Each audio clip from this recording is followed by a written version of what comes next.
아마 저를 이제 물고 뜯겠죠. 아무리 보수적으로 해도 지나치지가 않다. 미국 ETF나 배당주 요즘 사람들 많이 관심 있거든요. 많이 있죠. 이게 참 고민이에요. 왜냐하면 지금 이제 우리나라에서 그 투자를 하고 24시간 투자를 하자는 그런 생각들도 있고 또 글로벌 포트폴리오 차원에서 포트폴리오 늘려보자 이런 그 이야기들도 있는데 제가 볼 때는 이제 이 주식 시장에서 또 하나 조심해야 되는 게 뭐냐면 바로 정보 비대칭이에요. 정보 비대칭. 네, 정보 비대칭. 정보 비대칭이라고 하는 건 뭐냐면, 정보를 많이 알고 있는 사람과 정보를 작게 가지고 있는 사람 간에 이제 그 경쟁이 있게 되면은 정보를 많이 가진 사람이 정보를 작게 가진 사람에게 사기적인 행위를 해요. 정보 비대칭 이론 같은 경우에는 이제 90년대 이때 굉장히 많은 연구가 됐던 토픽이 되겠는데 정보 비대칭이 벌어지게 되면 이제 두 가지 용어가 나오는 거죠. 하나는 모럴 해저드, 도덕적 해이. 또 하나는 이제 리버스 셀렉션, 역선택 이런 얘기를 많이 한단 말이에요. 뭐 역선택 문제는 그 차치하고라도 도덕적 해이, 정보 우위에 있어야 돼요. 제가 처음에 모두에 말씀드릴 때 정보가 가치가 있으려면 내가 알고 있는 정보와 다른 사람이 알고 있는 정보가 달라야 되고 그 다음에 내가 알고 있는 정보가 더 사실에 가까워야 한다. 그래야지만 그 정보는 가치가 있다라고 한 거란 말이에요. 우리나라에서 나오는 그 재무제표도 읽지를 못한 사람이 미국에 영어로 돼 있고 그다음에 회계 기준도 좀 다르고 그리고 그 정보를 100% 이해할 수 있겠는가 이런 생각을 좀 해보셔야 되는 거죠. 그러니까 우리가 뭐 테슬라, 애플 이런 거 다 알고 있는 주식 그래요. 할 수는 있어요. 할 수는 있지만 자칫하면 그 정보 비대칭에 늪에 빠져가지고 내가 큰 콜 다칠 수 있는 부분들이 있단 말입니다. 저는 그래서 가급적이면 해외 투자는 좀 자제하시라. 왜냐하면 환율도 있고, 환율 움직임도 있고, 그 다음에 세제도 달라요. 세제도 다르고. 그쵸. 뭐, 그렇게 아주 드러나 있는 종목들 같은 경우에는 뭐, 그래도 뉴스들이 많이 나오니까 정보 비대칭이 크지 않다고 이제 보더라도, 우리 잘 알려지지 않은 종목들도 있단 말이에요. 그래서 저는 뭐, 미국, 그 다음에 중국, 일본, 이렇게 그 투자들을 많이 하는데, 이건 좀 위험해 보인다. 왜냐면 정보 비대칭이 너무 크기 때문에 그 회사가 망할지도 모르잖아요. 특히 종목 이름이 잘 생각이 안 나는데 미국에 상장했던 중국 기업이 최근에 회계 부정으로 상장 폐지된 게 있었어요. 이거는 우리가 알 수 없는 것이죠. 만약에 해외 투자를 꼭 하신다면 분산이 되어 있는 ETF 정도는 괜찮을 것 같아요. ETF나 뭐 그 정보 비대칭이 생길 가능성이 좀 많이 작으니까 하지만 개별 종목으로 가는 것은 좀 자제해달라. 그런 말씀을 좀 드리고 싶고 이런 이제 이야기하고 나면 이제 요즘에 또 미국 주식 가지고 장사하는 사람들 많이 있잖아요. 네. 아마 저를 이제 물고 뜯겠죠. 하지만 저는 흔들리지 않습니다.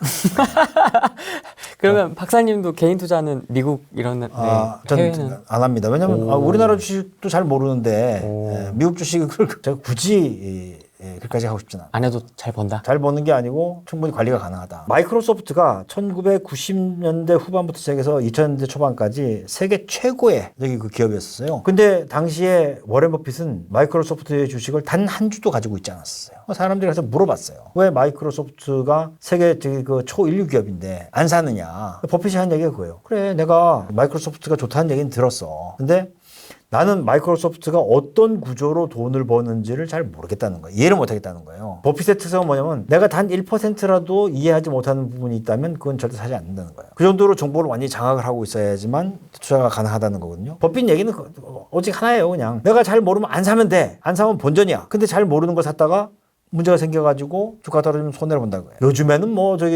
마이크로소프트를 좋아해요. 좋아하고 빌 게이츠랑 그냥 뭐 아삼육이 돼가지고 하는데 그 전까지만 하더라도 마이크로소프트 주식을 사지 않은 이유에 대해서는 명쾌하다고요. 테슬라 좋은 거 알아요. 하지만 테슬라의 이 순이익이 전기차를 판 게 아니고 소위 얘기하는 탄소 배출권 같은 걸 팔아가지고 수익이 많이 난 거 그런 거 잘 이해를 못하는 경우가 많단 말이에요. 그리고 애플 같은 경우에 좀 이제 그 미국과 중국 간의 무역 갈등이 애플의 아이폰을 제일 많이 사는 국민이 어디냐? 중국 사람들이거든요. 근데 만약에 그 갈등이 심해지게 되면 어떻게 할 것이냐? 그러면 이제 그 위험이 도사리고 있는 거죠. 저는 뭐 명백한 게 주식 투자는 아무리 보수적으로 해도 지나치지가 않다. 그리고 보수적으로 했을 때도 충분히 수익을 낼 수 있는 기회는 많다. 그걸 이제 몸소 보여준 사람이 워렌 버핏이니까 제대로 좀 공부를 해보자. 만약에 이제 해외 투자를 하신다면 저는 이런 아이디어는 이제 가지고 있는 게 선진 시장은 워낙 거래들이 잘 되잖아요.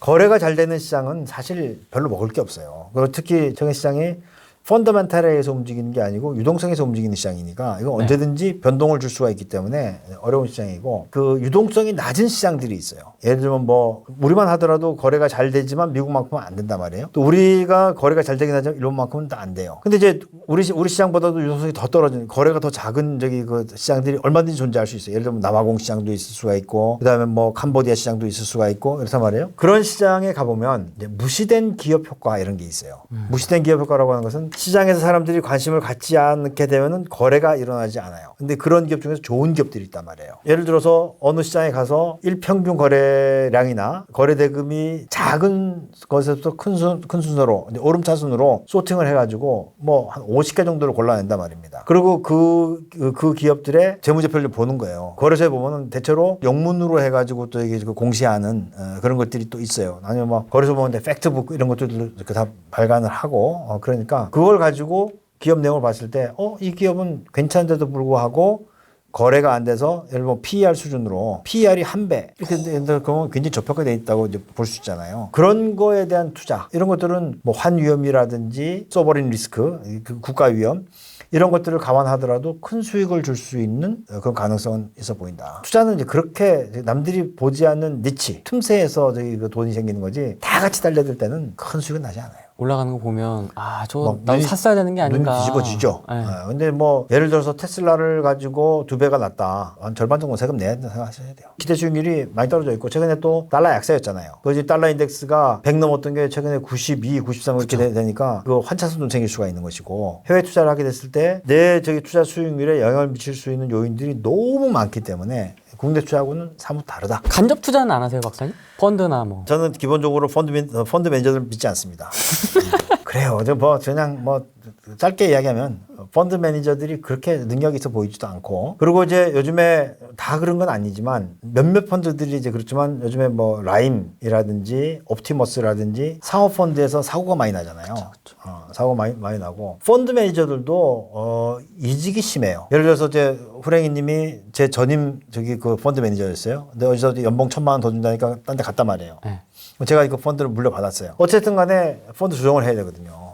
그러면 또 트레이딩 코스트 발생하게 되고 그래서 간접 투자를 했을 때 수익이 그렇게 짭짤하게 나지는 않아요. 은행 직원들이 요즘에 펀드 판다고 얼마나 고생을 많이 하는지 모르실 거예요. 그분들 이야기를 들어보면은 펀드 투자해서 마켓을 비팅한다 그러죠.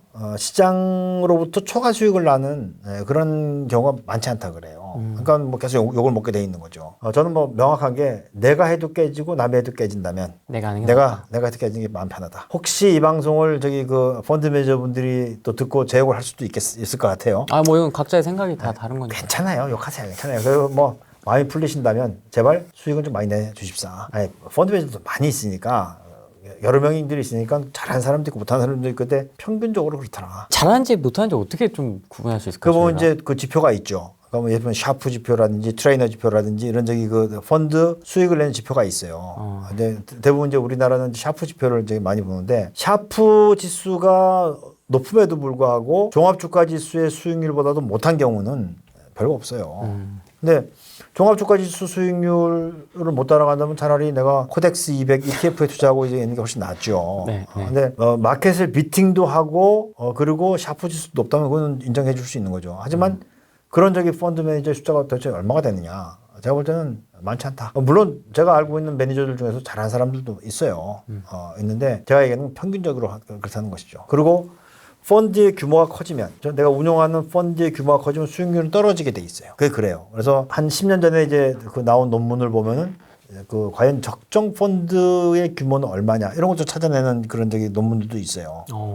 그래서 펀드의 규모가 커지게 되면 수익률이 이렇게 저기 라운드 탑을 그리는 경우가 있는데 정점에 저기 있는 그 규모가 얼마인지 이런 것도 또 연구들 많이 해요. 그리고 이제 펀드 같은 경우에는 수익률이나 아니면 운영 성과들이 계속 공시가 되니까 그 논문들이 많이 나와요. 읽어보시면 웬만하면 정에 직접 투자하는 게 낫다. 그래서 유명해질수록 수익률이 떨어지나 봐요. 그렇죠. 왜냐하면 돈들이 모이게 돈이 되니까. 커지니까. 돈이 모이게 되니까 지수는 트레이딩 코스트가 발생하지 않지만 나는 어찌됐든 비중 조절만 하더라도 트레이딩 코스트가 발생할 여지가 있으니까 마켓보다는 좀 떨어져서 갈 수밖에 없는 거죠. 요새는 좀 직접 투자가 많이 늘어서 라임이라든지 옵티머스라든지 보면은 그 사람들은 내가 볼 때는 사기꾼이고 사기꾼이죠. 사기꾼이고 근데 많은 경우에도 대리인 문제가 발생한다고 해요. 예를 들면 이제 후랭이님이 저기 그 펀드 매니저예요. 우리가 이제 펀드 매니저 교육할 때 무슨 얘기를 하냐면 고객하고 회사의 이익이 배치가 되게 되면은 고객의 이익을 우선으로 해라. 그리고 회사하고 나하고의 저기 이익이 배치가 되더라도 회사의 이익을 우선하게 해라라고 한단 말이에요. 근데 예를 들어서 후랭이님하고 저하고의 이익이 상충이 된다면 펀드 매니저고 제가 투자란 말이에요. 그럼 누구의 이익을 먼저 해야 돼요? 원래는 고객. 네. 그런 사람이 많지 않다는 거예요. 그렇죠. 일단은 네, 나부터. 내가 살아야 되니까 이거는 인간의 본성이기 때문에 방법이 없는 거예요. 돈 앞에는 형제도 없고. 그럼요. 요즘에 롯데 싸우는 거 보세요. 형하고 동생하고 거의 뭐 왼수죠. 한진가. 그렇죠? 사이좋게 지내라고. 이렇게. 땅콩과 고라니.